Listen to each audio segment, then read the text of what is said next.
Assalamualaikum warahmatullahi wabarakatuh. Spirit tabayun di era milenial. Saat ini manusia semakin dipermudah oleh media sosial untuk bersosialisasi dan berinteraksi dengan orang lain. Penyebaran berita melalui media sosial sangat cepat sekali dan sangat up to date di setiap harinya. Hal tersebut terjadi lantaran semakin canggihnya teknologi informatika. Media sosial juga dijadikan sebuah sarana untuk menjalin pertemanan antar dunia, berbisnis, atau mencari pasangan hidup.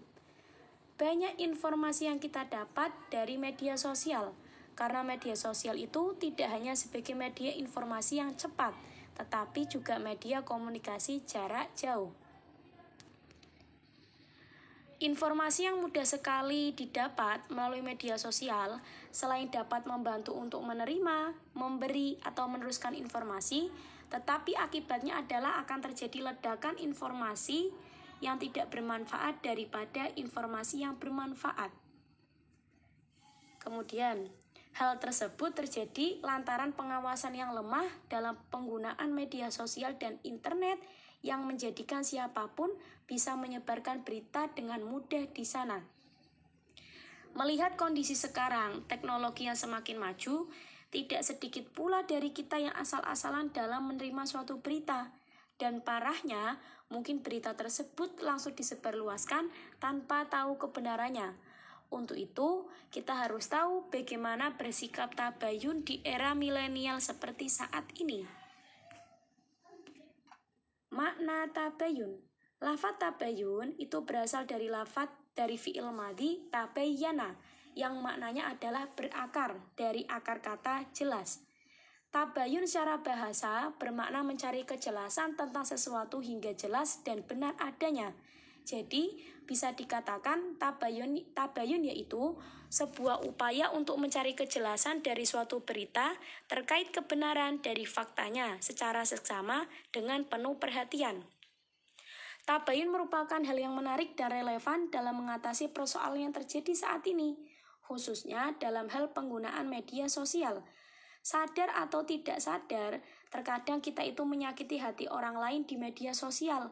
Misalnya saja, mengomentari sesuatu tanpa tahu kejelasannya, yang mana dapat membuat hati orang lain itu sakit ketika membaca komentar dari kita. Agama Islam tidak menghendaki umatnya melakukan perbuatan dusta bila ingin menyampaikan suatu pendapat atau dalam memberikan suatu kabar kepada orang lain. Dengan itu, Islam telah menetapkan sejumlah norma kebebasan dalam berbicara. Misalnya, ketika hendak berbicara, maka bicaralah dengan pembicaraan yang baik, bukan perkataan yang kotor ataupun jorok, bukan pula pembicaraan yang menghasut ataupun memfitnah, menjelekkan pribadi seseorang, dan bukan pula pembicaraan yang mengarah kepada berburuk sangka kepada orang lain. Hal tersebut sebagaimana firman Allah dalam surat Al-Hujurat ayat 6. Bismillahirrahmanirrahim. Ya ayyuhalladzina amanu in ja'akum fasikum binaba'in fatabayyanu an tusibu qauman bijahalatin fatushibu ala ma fa'altum nadimin.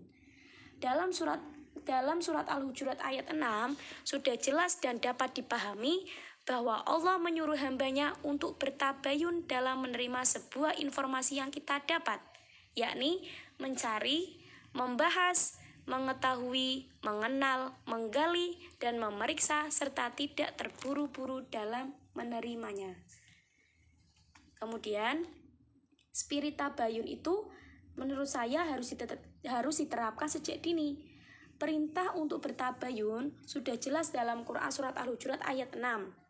Rasulullah juga pernah mengingatkan dalam hadis yang diriwayatkan oleh Imam Baihaqi, yaitu at-ta'ani minallahi wal ajalatu minasyaiton.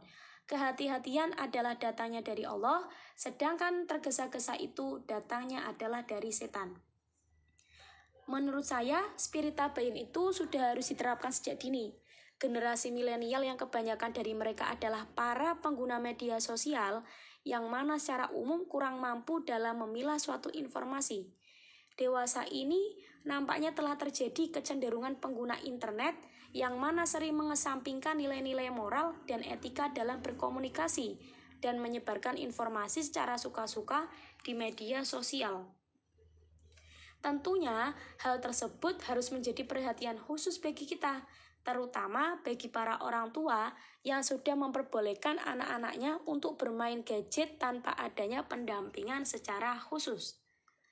Merosotnya moral generasi milenial merupakan salah satu akibat dari pesatnya teknologi yang tidak diimbangi dengan peningkatan kualitas budi pekerti remaja.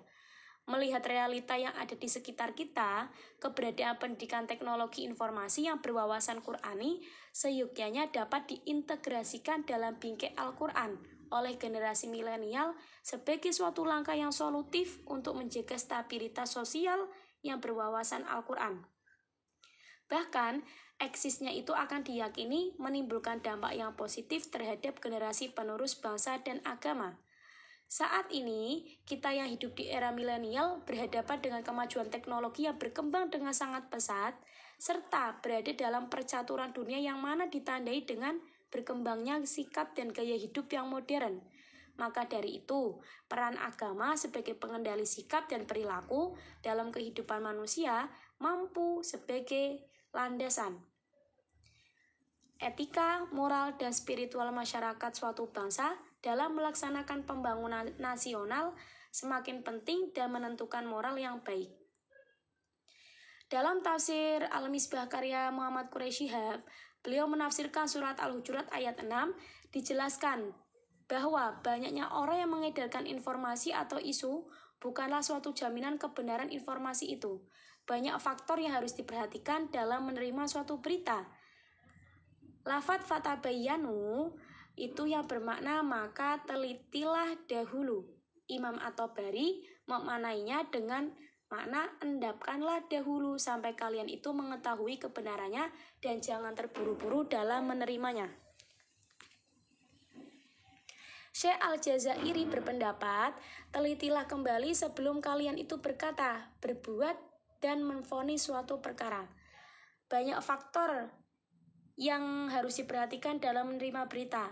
Sayangnya, masyarakat masih banyak yang tidak mempunyai sikap tabayun. Jadi, tabayun adalah ibadah yang dapat meningkatkan iman. Dan dengan meninggalkan tabayun, itu dapat mengurangi iman kita. Kita seringkali berpendapat sesuka hati dan menarik kesimpulan sendiri sesuai persepsi pribadi dengan mengatasnamakan kebebasan berekspresi dan keterbukaan informasi. Jika kita tidak bisa berucap yang mengandung manfaat, sebaiknya kita diam. Karena banyak bicara akan menimbulkan banyak dosa. Terima kasih. Wassalamualaikum warahmatullahi wabarakatuh.